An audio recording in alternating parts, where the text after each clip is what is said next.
Good evening everyone, my name is Rahul. I welcome you all in your teaching warrior family. 7 PM पर देते हैं हम लोग आपको साइकोलॉजी का प्रैक्टिस सेट। अतुल जी का कमेंट था तो EVS भी कराना पड़ेगा। और EVS की फुल फॉर्म होती है एनवायरमेंटल स्टडीज़। साइंस मत कर देना इसे, बहुत सारे लोग कर देते हैं। पहले क्वेश्चन से स्टार्ट करेंगे, टू द पॉइंट बात करते हैं, एड्स आते नहीं, पॉइंट टू पॉइंट बात। 68 नंबर क्वेश्चन है, अंतर्दृष्टि। अंतर्दृष्टि को इंग्लिश में क्या कहते हैं? इंसाइट। इंसाइट थ्योरी किसने दी थी? बर्दिमर ने। द्वारा सीखने के सिद्धांत में कोहलर, स्पेशली कोहलर की बात कर रहा है, ने प्रयोग किस पर किए थे? तो कोहलर ने प्रयोग किस पर किए थे बताओ आप लोग थोड़ा सा। जब तक मैं बता देता हूँ कोहलर किससे रिलेटेड है। ये गेस्टाल्टवाद से रिलेटेड है। गेस्टाल्टवाद कब आया था? 1912 में आया था, ठीक है। और इन्होंने जो प्रयोग किए थे ना वो 1916 में किए थे, ठीक है। और गेस्टाल्टवाद के जो प्रवर्तक हैं वो बर्दिमर है, ठीक है। एक नाम और आता है कोफका। कोफका ने एक किताब लिखी थी 1920 में, द थ्योरी ऑफ गेस्टाल्टवाद, ठीक है, ये आता है। अब देखो कोहलर ने प्रयोग किस पर किए थे? ये किए थे वनमानुषों पर। किस पर किए थे? वनमानुषों पर। वनमानुषों पर प्रयोग किए थे और उसका नाम था सुल्तान। क्या नाम था? सुल्तान। आधा लावने का सुल्तान। टेनरीफ द्वीप था। एक एक पॉइंट पूछा गया, जितने बता दिए ना, कम से कम 10 क्वेश्चन बता दिए मैंने अभी तक आपको। और केनारी शहर था, ये तक ये भी पूछ लिया गया। और ये द्वीप कहाँ था? फ्रांस का था, ठीक है। इस चीज़ को याद रखेंगे। देखो एक इनकी किताब भी आई थी, किसकी? कोहलर की किताब आई थी, मेंटलिटी ऑफ एप्स। ओप्स नहीं होगा, एप्स होगा, APES। एप्स माने होता है बनमानुस, ठीक है। और सुल्तान नाम का था। SOR किससे संबंधित है? SOR, एस लिखो, ओ लिखो, आर। अब मैं ना SOR को SORR कर देता हूँ। सॉरी बोलने वाले बच्चे कैसे होते हैं? जो सॉरी बोलते हैं वो होते हैं गुड। गुड मतलब बुड, गुडवर्थ, बुडवर्थ, ठीक है। तो SOR थ्योरी किसने दी है? SOR दी है किसने? वुडवर्थ ने। इसमें से चारों ऑप्शन गलत है, आंसर आएगा इसमें वुडवर्थ। गेस्टाल्ट मनोविज्ञानों के बारे में बता दिया, कोहलर, कोफका, बर्दिमर और कुर्ट लेविन और है, जिनका क्षेत्र सिद्धांत है, ठीक है। इतना याद रखना। और वाटसन ने क्या दिया? बहिर्दर्शन। क्या दिया? बहिर्दर्शन। और अंतर्दर्शन किसने दिया? ये आप बताओगे। अंतर्दर्शन विधि के प्रवर्तक कौन है? ठीक है, अंतर्दर्शन विधि किसने दी है ये बात आप बताओगे। और आज मैं ना, आप अगर बिल्कुल भी सीरियस हो तो कमेंट बॉक्स में जरूर बताओगे अंतर्दर्शन विधि दी किसने है, ठीक है। SOR किसने दिया है? ये देखो लिख रहा है ना वुडवर्थ, ये सारे गलत है ऊपर के, ठीक है। कोहलर ने क्या विकसित किया था? कोहलर ने क्या विकसित किया था बताओ? कोहलर ने ना अंतर्दृष्टि सिद्धांत को विकसित किया था, ठीक है। SR किसका है? SR बोल्ट किसने दिया था? थॉर्नडाइक ने दिया था। किसने दिया? थॉर्नडाइक। फील्ड सिद्धांत किसका है? कुर्ट लेविन का है, ठीक है। अनुबंध के बारे में कौन बात करता है? पावलोव बात करता है, ठीक है। और कौन बात करता है? स्किनर भी बात करता है, ठीक है। नेक्स्ट, क्षेत्रफल, जीवन विस्तार, तल रूप, शक्ति, संतुलन। क्षेत्रफल अभी बात करिए ना मैं, क्षेत्रफल मतलब, तो क्षेत्रफल किससे संबंधित है भैया? क्षेत्रफल है। क्षेत्र सिद्धांत किसने दिया है? इतना याद रखो, क्षेत्र सिद्धांत कुर्ट लेविन ने दिया है। ये भी गेस्टाल्टवाद ही है। गेस्टाल्टवाद 1912 में आया था। गेस्टाल्टवाद का मतलब होता है समग्र। गेस्टाल्टवाद का मतलब क्या होता है? समग्र, ठीक है। ऐसे समझ लो, पेन है और उसमें एक कैप लग रहा है। अगर दोनों एक साथ दिखाने के बाद अलग अलग पेन और कैप बताऊंगा तो बता दोगे ये पेन किस कैप का है। अगर केवल कैप दिखाऊंगा ना तो नहीं बता पाओगे किस पेन का है, ठीक है। तो ये किसने दिया है? कुर्ट लेविन ने दिया है। गेस्टाल्टवाद से संबंधित है, ठीक है। ये कोहलर है, कोहलर, ये भी गेस्टाल्टवाद से संबंधित, ठीक है। बाटसन ने बहिर्दर्शन दिया है। एक क्वेश्चन और बहुत आजकल पूछा जा रहा है, साचर सिद्धांत किसने दिया है? ये अलग से नोट कर लेना। साचर सिद्धांत दिया है मॉन्टेसरी ने। याद ऐसे मैंने किया है, ज़्यादा चरोगे ना, ज़्यादा चरोगे तो मोटे हो जाओगे। थोड़ा ऐसी ट्रिक सी बनाइए, कोशिश करिए, बाकी आप देख लेना। देखो अनुबंधित सहज क्रिया, सहज अनुबंध पर किसने ध्यान दिया कि अनुबंधित सहज क्रिया किसने की है? देखो स्किनर, इसमें तो टाइम लगता है इनके में, तो ये बात है पावलोव की। किसकी है? पावलोव की। पावलोव ने 1904 में नोबेल प्राइज़ और जीता था, ये याद रखना। एक चीज़ और बताना चाहूँगा कि जो है ना इनका जो पावलोव का सिद्धांत है, इस पावलोव के सिद्धांत को क्या कहा जाता है? सोचो आप लोग। पावलोव का सिद्धांत ना सबसे पुराना सिद्धांत है। किस एरिया में? इनके जो अनुकूलित अनुक्रिया सिद्धांत भी कहा जाता है इसे। क्या कहा जाता है?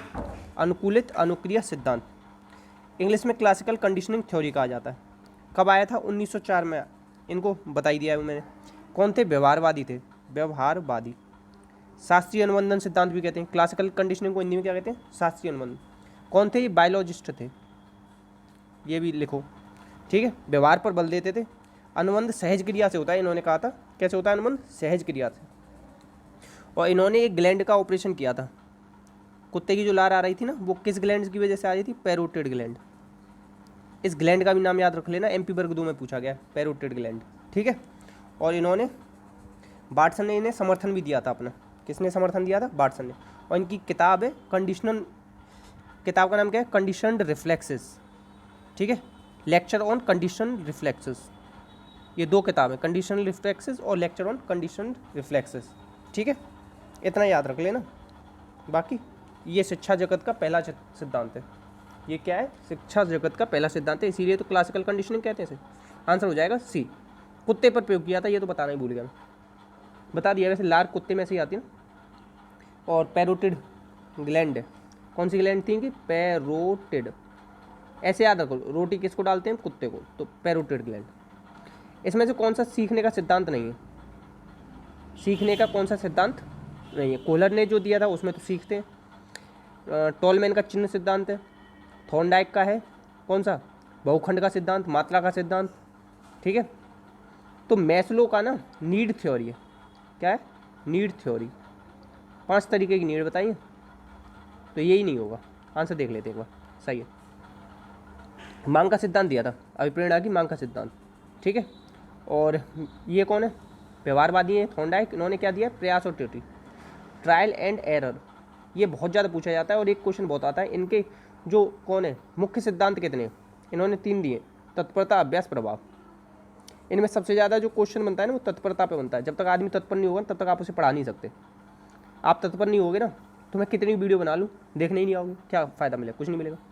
शेयर कर दिया करो, इसीलिए मैं कहता हूँ आप लोगों से। गेस्टाल्टवाद मनोविज्ञान से संबंधित कौन नहीं है? देखो, कोहलर ने तो चिंपैंजी पे प्रयोग किए थे, ये तो है। कोटलेव ने बता दिया था क्षेत्र सिद्धांत। क्या बता दिया? क्षेत्र सिद्धांत, ये भी गेस्टाल्टवाद। पावलव नहीं है, पावलव नहीं है, क्योंकि इनका क्या है? अनुकूलित अनुक्रिया सिद्धांत है। अनुकूलित अनुक्रिया सिद्धांत, क्लासिकल कंडीशनिंग थ्योरी 1904, बायोलॉजिस्ट, ये सब बता दी मैंने बात आपको, ठीक है। पैरोटिड ग्लैंड का इन्होंने किया था। और इन्होंने क्या, किस चीज़ पे जोर दिया? उद्दीपक सामान्यीकरण होता जाता है इनके में। इनके में क्या हो जाता है? उद्दीपक सामान्यीकरण। और जो स्किनर है ना, उसके में अनुक्रिया सामान्यीकरण हो जाता है। उद्दीपक पता है क्या होता है? जो इनके में थी उद्दीपक थी, क्या बताओ? सीटी जो थी ना, उद्दीपक बन गई थी आखिरी में। और स्किनर के में अनुक्रिया क्या थी? वो जब ना खाने के लिए उस पर चोंच मारना सीख गया था, ठीक है। इतना याद रख लो।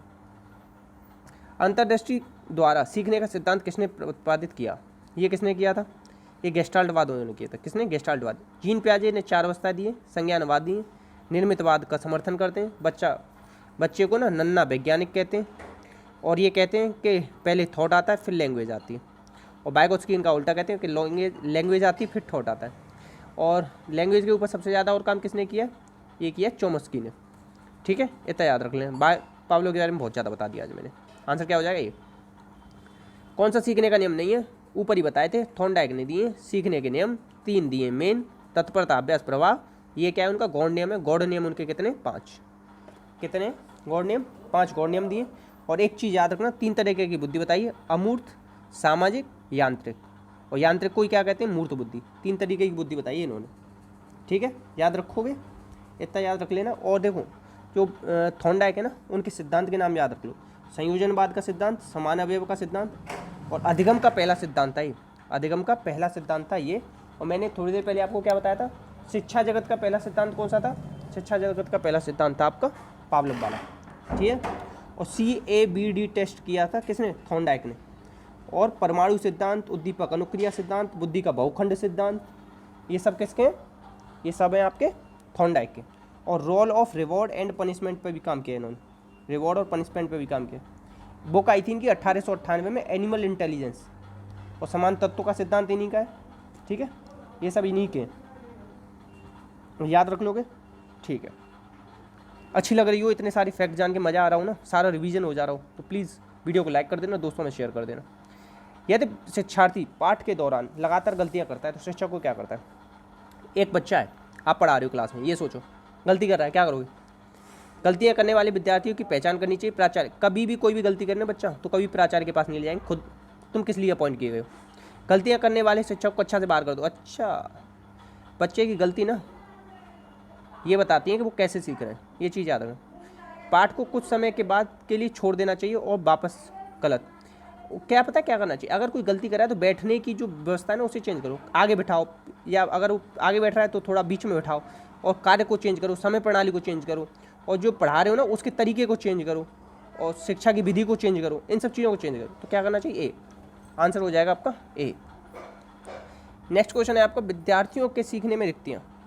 मतलब देखो, तुमने एक पाठ पढ़ा है पूरा, अगर उसमें कुछ चीज़ें बच्चे को नहीं आ पाई तो उस रिक्तियों के निदान मतलब होती है पहचान। तुम्हें पता पड़ गई कि उसने क्या क्या कमी है, क्या क्या नहीं आता। मतलब ऐसे समझो, बोर्ड मार्क्स सिखाया तुमने, बोर्ड मार्क्स में उसे भाग नहीं आ पाया, तो भाग नहीं आ पाई ये कैसे पता पड़ा? निदानात्मक करने के बाद। तो इसके बाद कौन सा होता है? हमेशा के लिए याद रखना, चाहे इतना पढ़ना या मत पढ़ना, निदान के बाद हमेशा उपचार होता है। निदान के बाद क्या आता है? हमेशा उपचार। हमेशा की बात कर रहा हूँ, 100%। निदान आ रहा है ना तो उसके बाद उपचार होगा ही होगा। आंसर हो जाएगा बी। ऐसे समझो, डॉक्टर के पास गए, उसने डायग्नोसिस किया, डायग्नोसिस होता है आपका निदान, पहचान कर ली, उसके बाद वो क्या करेगा? ट्रीटमेंट करेगा। जो ट्रीटमेंट है ना वही उपचार है आपका। ऐसे ही तो टीचर को करना है, पता करना है क्या कमी है, फिर उसके बाद उस कमी को दूर कर देना बच्चे को। शिक्षार्थियों की त्रुटियाँ, मतलब जो बच्चा है ना, शिक्षार्थी होता है स्टूडेंट, इंग्लिश मीडियम वालों के लिए, उनकी त्रुटियाँ क्या संकेत करती हैं? ये बताती हैं वो कैसे सीख रहे हैं। हर बच्चा एक जैसा नहीं सीख सकता, हर किसी की कैपेसिटी अलग है, पावर अलग है, पढ़ने का तरीका अलग है, मेंटल प्रोसेस अलग है, व्यक्तिगत भिन्नता, इस चीज़ पर बहुत जोर दिया है। और हम लोग किस किस चीज़ पर जोर देते हैं? Continuous and comprehensive evaluation. ठीक है, कब आया था? 2009। कब आया था? 2000। RT कब आया? 2009। लागू कब हुआ है? 1 अप्रैल 2010 से। RT कब लागू हुआ? 1 अप्रैल 2010 से। ठीक है, और हम किस पे? इंक्लूसिव एजुकेशन, ये कब आया है?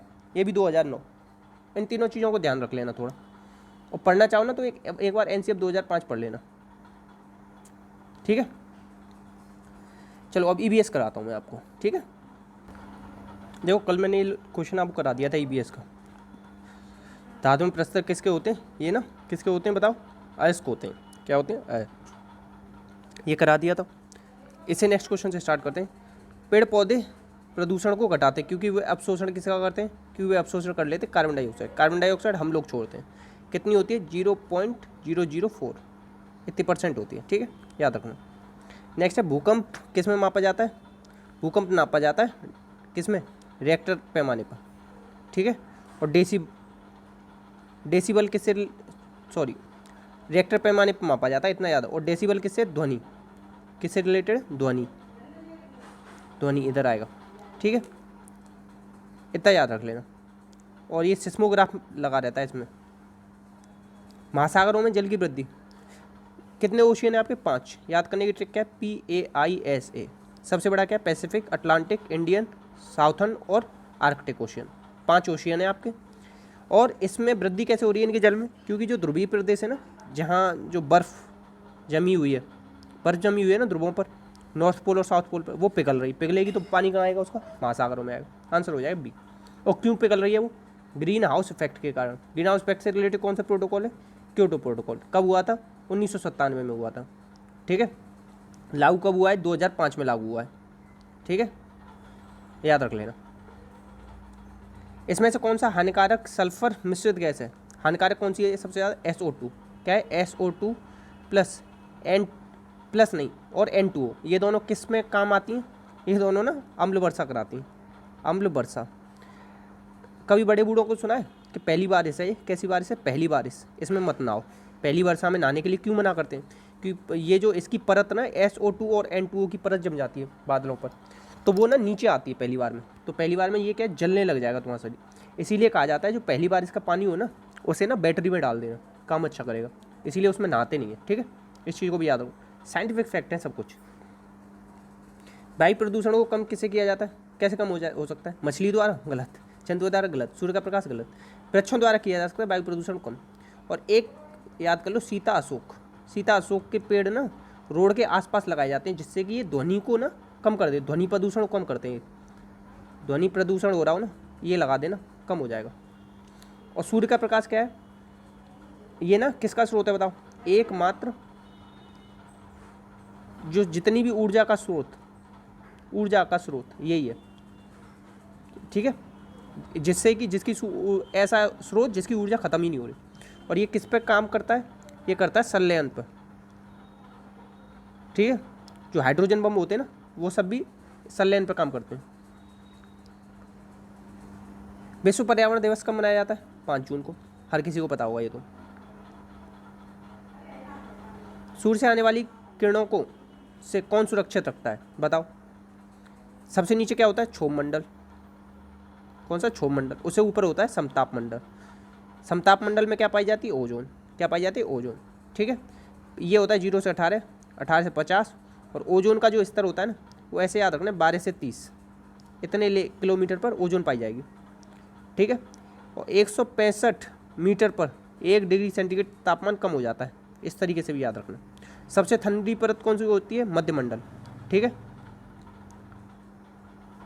किसी जगह के फ्लोरा और फौना किसको सूचित करते हैं, पेड़ पौधे और जंतुओं, ठीक है। फ्लोरा को फ्लावर रख दो, फौना को याद रखो फोन।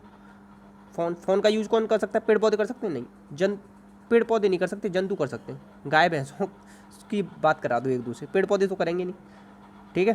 तो आंसर क्या हो जाएगा, बी। मजाक की सो बात है, वैसे पेड़ पौधे और जंतु आंसर होगा, बस इतना याद रखेंगे, ठीक है। पारिस्थितिकी तंत्र का उदाहरण है क्या है, ये इकोसिस्टम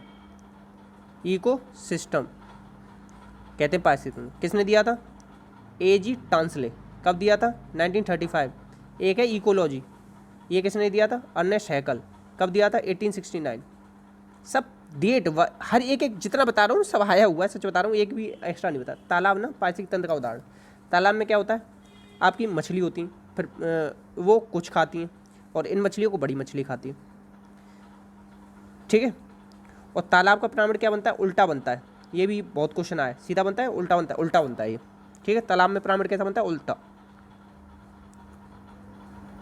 इसमें से कौन सा जीवी कारक नहीं, जीव जंतु सांस लेते हैं, पेड़ पौधे लेते हैं, सूक्ष्म जीव भी लेते हैं। प्रस्तर मतलब पता है क्या होता है, पत्थर जीवित होते हैं, मृत होते हैं पत्थर। आंसर हो जाएगा डी। जीवी मतलब जिसमें जीवन होता है, या बायोटेक। अधिकतर पेड़ पौधे कहाँ पाए जाएंगे बताओ, अधिकतर पेड़ पौधे कहाँ पाए जाएंगे बताओ। स्थल मंडल पे ही तो पाए जाएंगे। कहाँ पाए जाएंगे, स्थल मंडल पे या जल मंडल, बताओ। ए और बी में से होना चाहिए, देख लेते हैं एक बार। हाँ सही है, स्थल पे ही पाए जाएंगे सबसे ज़्यादा। अच्छा, आप लोगों को पता है कि हमें ना पानी या समझो समुद्र से भी ऑक्सीजन मिलती है, ये फैक्ट पता था आपको? अगर नहीं पता हो ना, थोड़ा सर्च करना, और अच्छा लगे ये तो शेयर कर देना वीडियो। देखो, मृत जो मरे हुए ना, उन जंतुओं पर निर्वाह कौन करता है, डिकम्पोजर करते, स्कैवेंजर करते हैं, सॉरी, कौन करते हैं, स्कैवेंजर। डिकम्पोजर कौन होते हैं, जो बिल्कुल ही सड़ा गला देते हैं, सड़ा गला कौन देते हैं, डिकम्पोज। स्कैवेंजर कौन होते हैं, जो मरे हुए होते हैं ना, उनके ऊपर जो मतलब जीवन अपना चलाते हैं, उन्हें कहते हैं स्कैवेंजर। और स्कैवेंजर में कौन आता है सबसे ज़्यादा, गिद्ध। और गिद्धों की संख्या कम क्यों हुई है, एक मेडिसिन आती थी डिक्नोफ्लेक्स। कौन सी आती थी, डिक्नोफ्लेक्स।